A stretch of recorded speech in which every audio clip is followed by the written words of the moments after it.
The work never stops, that's for sure. So, how's it going, everybody? It is Monday afternoon, and you know, it's it is as Danielle said that this car is going to be brand new by the time I'm done. So, I knew that I was going to need a new battery. There's the new one.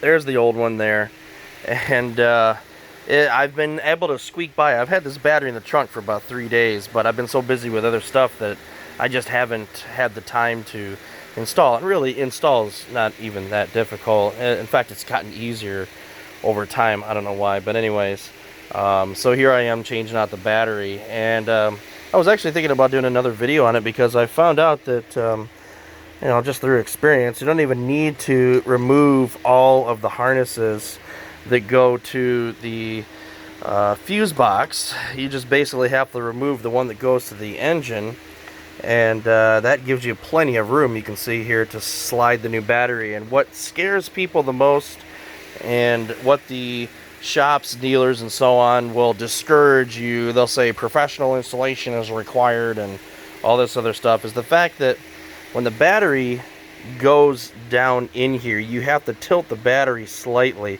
to get it to slide into place. You cannot just set it down in place because this is in the way here. As well as you got the hump over here a little bit, which makes it difficult, and if you don't do anything with this, it's basically impossible. Why General Motors decided to design it this way, I don't know. It's just the way that it is. So it's actually not too bad. All you have to do is remove that the engine harness, basically. Once the engine harness is gone, which is this second one right here, once that's gone, you can just pull this out of the way gently and then just slide your new battery in while you're holding it back. And yeah, I mean, it's not even that bad. So that's going in. The car is driving great. I also have a downpipe on order. When I was under there with the power steering, I was looking, and the flange that is on the end of the stock downpipe has rusted through. You can't even get the bolts or the nuts off anymore, and I do have an exhaust leak. I have a pretty significant exhaust leak right at that flange. So a couple of options. I could just go to a muffler shop, have them cut that flange off, and then weld on a new one, and then I would be done. Probably 50-60 bucks. And that would probably get me by. The other issue, though, is that downpipe seems to be rusting through pretty terribly, actually. So I just decided to go ahead and bite the bullet and get a ZZP downpipe. Some love them, some hate them. Some say that, oh, that's the best thing you can do for exhaust. Others say it's not as good as you think. Whatever. It's a catted downpipe. I already ordered it, and it should be here in a couple of days. And then I'm going to have the shop that I always use for my exhaust, I'm going to have them basically weld on a new, a new end where the catback is basically at, the new flange, and I'm going to have them install the downpipe at the same time while they're under there. So that'll clear up the exhaust leak, and I'm not going to have it tuned beyond that, but I do know that it might give me 1 or 2 horse. That's not the whole point buying it anyways. I got quoted a couple different places for a new downpipe that's a stock downpipe. It's actually more expensive than ZZP. You could go to a junkyard, but you don't know what you get. And I just decided to go ahead and just do it all at once. So there's that. That'll be taking care of that. So it'll sound a lot better. Right now, you can definitely hear the exhaust leak. You can smell it too. So I am eager to get that fixed. The tires, new tires, are already in. I have an appointment for tomorrow to get those installed. They're going to do a front end alignment while they're at it. They're going to pull the rear tires off and rebead them, try to seal them up, because I do have a leak on the driver rear tire. It is not a puncture, it's the wheel itself. And I have to figure out how to get these wheels all cleaned up to make them look okay, better than what they are for the car show that's coming up in July, the LS4 meet.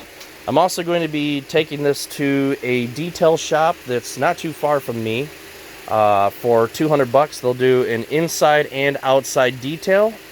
So that's also something that I'm going to be doing to try to get it car show ready, just to make it look better. I mean, it's been parked for 2 years, and I was doing all this work on it, so you can see it's got fingerprints all over it. It's just a mess. It's not going to be perfect. It's not going to be showroom, but it'll be a lot better than what it is now. So that's the goal. And then, you know, I have a decent looking car, okay? But I'll tell you what, driving this thing, I get so many looks, and I get people who pull up next to me, and it doesn't matter what it is.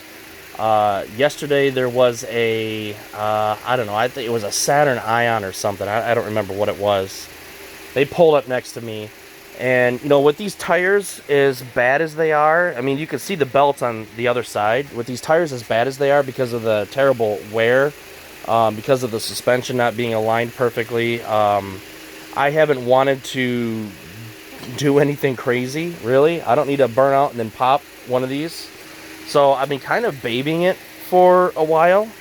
But you can always tell when somebody is wanting to race because they inch forward, and then as soon as the light turns green, they take off like a bat out of hell. So I know it's pretty disappointing to not be able to show them up, but at the same time, it doesn't matter. They probably think that they beat, you know, the not all show, no go, and all this other stuff, and good for them, feather in their cap, etc., etc. But I don't care about that anymore. I honestly don't. You know, it's just one of those things. I don't even, I mean, even when I get new tires, I'm not going to be driving around super aggressive anymore. I like the sound, the ride, the feel, the look, everything. I don't need to have it 3/4 throttle everywhere that I freaking go. Yes, it used to be the case, but not anymore. That's just not me anymore. I like the cruising. I like the sound and the look and stuff. So those days of me, you know, being so aggressive everywhere I go are gone. It's as simple as that. And while I won't, if my kids aren't in the car, while I'm not going to turn down a little challenge, if a Z06 Corvette pulls up next to me, what's the point? I mean, seriously, what's the point? I'm going to get my ass handed to me, so what's the point? And, you know, if somebody that I knew and it was for fun or whatever, and they knew they were going to kick my ass or whatever, but it's just, like, stupid when, you know, you get, I don't know, it's like racing a Dodge Caravan or something like that. What's the point? What, seriously, is the point? Pulling up next to a Dodge Caravan and this and run. Like, really, seriously? I know that I would kick their ass unless they've got something really spectacular like an SRT, you know, Hellcat motor or something under it. But anyways, so yeah, it's a different, it surely is a different attitude that I have driving this. I love the power and the sound, but I don't drive overly aggressive like I used to. When I first got this thing, and probably even up until the last couple of years, I still liked to give it some oomph while I was driving around, just because. And now, I don't know, it just doesn't seem to interest me much anymore. I mean, who knows, maybe after I get the tires and I feel more confident in the car itself, maybe I'll get a little bit more on the pedal with it, but I'm just fine with it right now. I really am. But yeah, I definitely need new tires. Merging on the highway, there's a couple of pretzel loops that are nearby that I just can't stand, and those of you who don't know what they are, they're basically very short on-ramps, and you have to get on the highway within 200-300 feet. So this thing goes, but I immediately break loose as soon as I give it any throttle. So I spend most of my time struggling just to keep traction while it's getting up there. New tires will definitely help with that.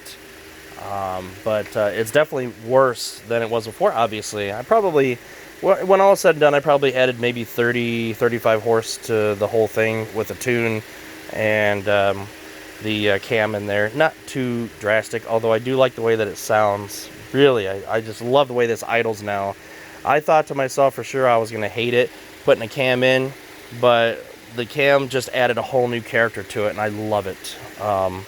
I did get the gauges all set up, and they are running perfectly fine. I know you can't see them that well, but I'll get some drive-along videos here pretty soon. I haven't really had time to set all that back up, and we'll do some cruising. Alright guys, got to get going here. Thanks again for all your support, and take care.